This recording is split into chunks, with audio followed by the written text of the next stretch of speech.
गरियाबंद जिला के मणिपुर ब्लॉक में गांव के लोगन मन पानी बिजली जैसन जरूरी सुविधा बर लंबा समय से करत है मांग। प्रशासन के बहिष्कार के करीन फैसला। गरियाबंद जिला के मैनपुर ब्लॉक में राजा पड़ाव इलाका में 8 पंचायत के अधीन आने वाला 40 गांव में ग्रामीण शिक्षा, स्वास्थ्य, सड़क, पुल पुलिया जैसे बुनियादी सुविधा के कमी से यहाँ के लोगन मन काफी आक्रोशित हैं। लंबा समय से यहाँ के लोगन मन बुनियादी सुविधा उपलब्ध कराए की मांग करत हैं। अब यहाँ के लोगन मन व्यवस्था और प्रशासन के बहिष्कार करे के भी फैसला मिले हैं। फिलहाल इस संबंध में प्रतिनिधि मंडल कलेक्टर से मुलाकात करे के निर्णय ले है। ग्रामीण मन के कहना है कि जो भी वादा पहले करेगी रही से पूरा जब तक पूरा नहीं करे जाए तब तक कि ग्रामीण मन सरकार और प्रशासन से कोई भी सहयोग करे पर तैयार नहीं रही। गरियाबंद जिले के मैनपुर विकास खंड के सुदूर वनांचल क्षेत्र राजापड़ाव क्षेत्र के लगभग वहाँ पे 50 गांव से ज़्यादा पाराटोला को मिला करके वहाँ पे मूलभूत सुविधाओं और समस्याओं को लेकर के आवश्यक बैठक रखी गई थी।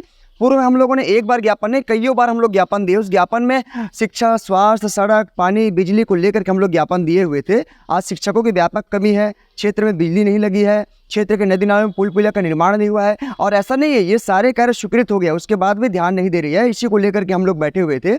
इस बैठक में बहुत कठोर निर्णय हुआ है कि अगर स्कूलों में शिक्षक की व्यवस्था नहीं की जाएगी तो निश्चित तौर पर आने वाले सप्ताह में हम लोग तालाबंदी करेंगे। ये सर्वसम्मति से सभी का निर्णय है। क्षेत्र के सियान है, युवा हैं और जितने छात्र छात्राएं हैं, सभी में आक्रोश है कि हम शिक्षकों की व्यवस्था को लेकर के लगातार मांग कर रहे हैं, उसके बाद भी शिक्षकों की व्यवस्था नहीं की जा रही। इन मांगों को लेकर के लगातार हम लोग आंदोलन भी कर चुके हैं, उसके बाद भी ध्यान नहीं दे रही। तो इस मामले को लेकर के हम लोग तालाबंदी करने का निर्णय लिया है। राशन लेवा इसलिए मना करा था कि सरकार जब हम चावल चला दे रहे थे और राजापुरा क्षेत्र में कुछ नहीं है, न स्कूल के साधन नहीं है, न पुल पुलिया के साधन नहीं है, न कोई हॉस्पिटल के साधन नहीं है, इसलिए राशन ले भी बंद करा था।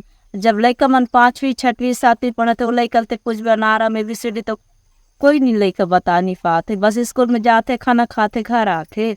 अब पुल पुलिया भी इधर गौरगा रोड में भी तो बिल्कुल नहीं बने। कई लोग तो ऐसे भी है कि डिलीवरी पेशेंट की कई कीड़ा मकोड़ा कई ठग में से खत्म भी हो जाते, तो सरकार हमारे का सुनाई करते, बस चावल दे के थोड़ी नहीं करते। इसलिए राशन लगी जब भी करता, बिजली के भी समस्या है, पानी के समस्या है, खोज कर डबरा ले पानी लान के पिया था, खा था, हॉस्पिटल नहीं है, न स्कूल के ठिकाना नहीं है, इसलिए सब ला हमारे राशन ला जब तक करत है। उनका ये भी कहना जैसे कि गांव के लोगन मन की जो भी शिकायत या परेशानी रहते ओकर संबंध में जब भी ज्ञापन दे बर तहसील या जिला कार्यालय जाए जाते तो वहाँ भी लोगन मन के व्यवहार सहयोगपूर्ण नहीं रहे। एक से आक्रोशित होकर के ग्रामीण मन अब सरकारी योजना के बहिष्कार करे के निर्णय ले हैं। Bureau report Uttarakhand news.